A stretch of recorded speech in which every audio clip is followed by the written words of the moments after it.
আমাকে একজন বলল যে আমি ছোটবেলায় একসাথে কাজ করেছিলাম এবং গুলি করতে করতে কমিশনার হয়েছে। এগুলো তো আমরা জানি, ইতিহাস জানি। যখন যুব দলের সভাপতি হয়েছে পকেটে কয় টাকা ছিল, একজন নিয়ে বলছে ঠিক আছে তোরে পরিবহনের সভাপতি বানায় দিলাম, তুই এটা কই রাখা। গয়েশ্বরকে বাস মালিকের সমিতির সভাপতি বানায় দিছে, এটা কই রাখাইছে। গয়েশ্বর তো এরকম সন্ত্রাসী কার্যক্রম চালায় না, উনি এত চালায় কেন? এবং পুরো বাংলাদেশের পরিবহন সেক্টরের একটা বড় মাফিয়া মির্জা আব্বাস নাকি হলো আব্বাস উদ্দিন।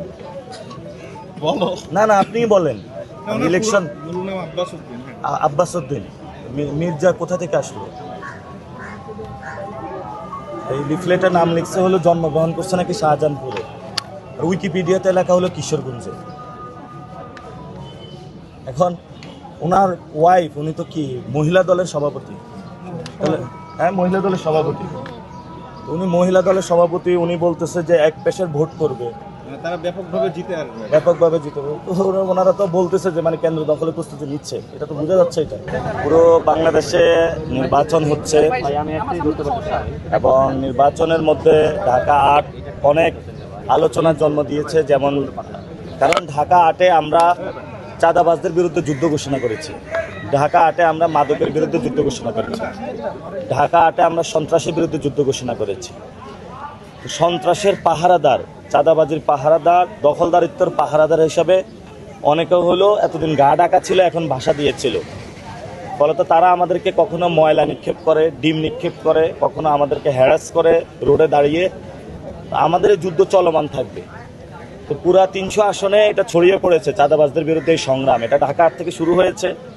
ইনশাল্লাহ পুরো বাংলাদেশের মানুষের মুখে মুখে একটাই কথা, এবার ইলেকশনে 11 দলীয় জোট চাঁদাবাজদের বিরুদ্ধে দাঁড়িয়েছে এবং চাঁদাবাজদের বিরুদ্ধে ইনশাল্লাহ 11 দলের জয় হবে এবং তারা সরকার গঠন করবে ইনশাল্লাহ। আপনি ঘুম থেকে উঠেই একজন তো ঘুম থেকে উঠেই সকালবেলায় চাঁদাবাজি শুরু করে এবং একদম রাত পর্যন্ত চাঁদাবাজি চলে। আবার পরের দিনে রুটিন, সকাল থেকে উঠে চাঁদাবাজি শুরু করে।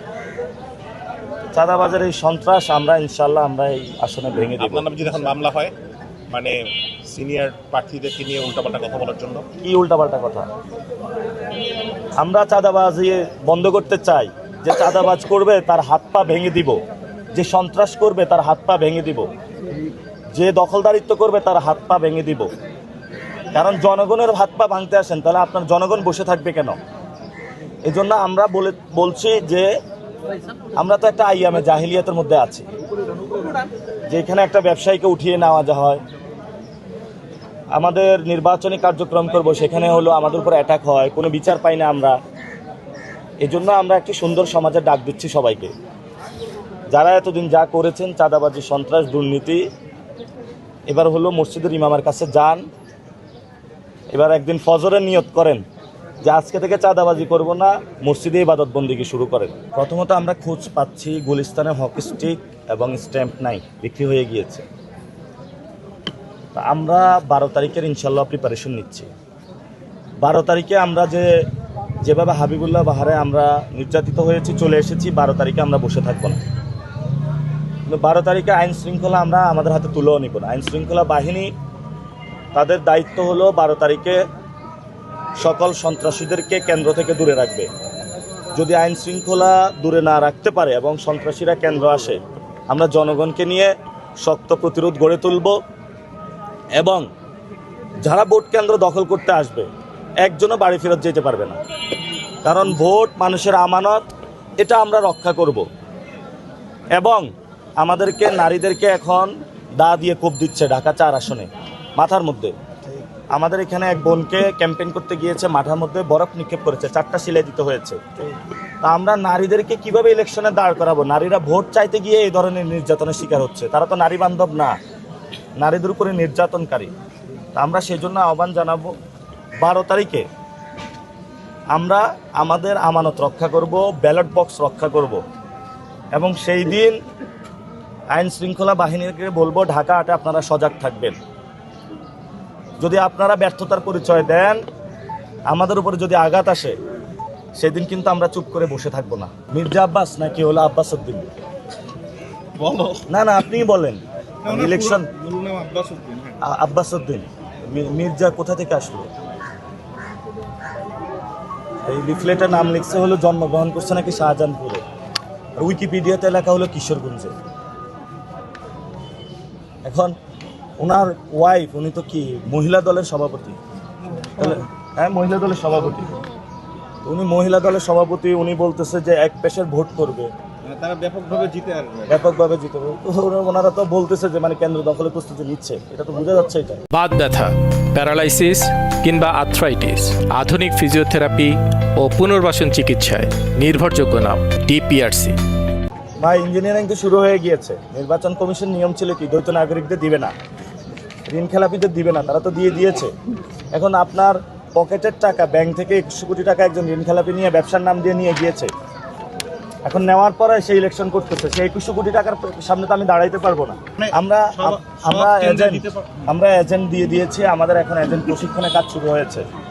তবে আমাদের যারা এজেন্ট ছিল অনেকে বাদ দিয়ে দিয়েছে, যারা সৎ দক্ষ টিচার ছিল তাদেরকে বাদ দিয়ে দিয়েছে। এটা ইলেকশন রিটার্নিং যিনি কর্মকর্তা, আমরা জানিয়েছি এটা বিভিন্ন জায়গায় বাদ দিয়েছে, এটা সব জায়গাতেই হচ্ছে। অর্থাৎ বিএনপি যারা রিলেটেড প্রিজাইডিং অফিসার তাদেরকে নিয়োগ দেওয়া হচ্ছে, প্রিজাইডিং অফিসারের ক্ষেত্রে বৈষম্য সৃষ্টি করা হচ্ছে। এবং আমরা বলবো যে আমাদের যারা লিঙ্কড তাদেরকে দেওয়ার দরকার নাই, কোনো দলীয় প্রিজাইডিং অফিসার হওয়ার দরকার নাই, কিন্তু দলীয় প্রিজাইডিং অফিসার নিয়োগ দেওয়া হচ্ছে। আশাবাদীর জায়গাটা হলো ঢাকা আটের যারা জনগণ এবার দানের শীষটা নিয়ে এসেছে সন্ত্রাস, চাঁদাবাজ, দুর্নীতিবাজ। তো যিনি দানের শীষকে কলুষিত মানুষ এবার করতে চাইবে না। দানের শীষের যারা ভোট দিতে চেয়েছে এবার তারা সাতটাগুলিতে ভোট দিবে, কারণ তারা এখানে সন্ত্রাস, চাঁদাবাজি, দুর্নীতিমুক্ত এলাকা করতে চায়। পরের বার তারা দেখা যাক, যদি ভালো প্রার্থী আসে তখন দেখা যাবে। এবার তারা ধানের শীষে ভোট দিবে না। উনি কমিশনার হয়েছে গুলি করতে করতে। আমাকে একজন বলল যে আমি ছোটবেলায় একসাথে কাজ করেছিলাম এবং গুলি করতে করতে কমিশনার হয়েছে। এগুলো তো আমরা জানি, ইতিহাস জানি। যখন যুব দলের সভাপতি হয়েছে পকেটে কয় টাকা ছিল, একজন নিয়ে বলছে ঠিক আছে তোরে পরিবহনের সভাপতি বানায় দিলাম, তুই এটা কই রাখা। গয়েশ্বরকে বাস মালিকের সমিতির সভাপতি বানায় দিছে, এটা কই রাখাইছে। গয়েশ্বর তো এরকম সন্ত্রাসী কার্যক্রম চালায় না, উনি এত চালায় কেন? এবং পুরো বাংলাদেশের পরিবহন সেক্টরের একটা বড় মাফিয়া। আমাদের সবচেয়ে ভালো অবস্থানে আমরা আছি শাহজাহানপুরে, এবং এই যে এখানে শাহজাহানপুরে আমরা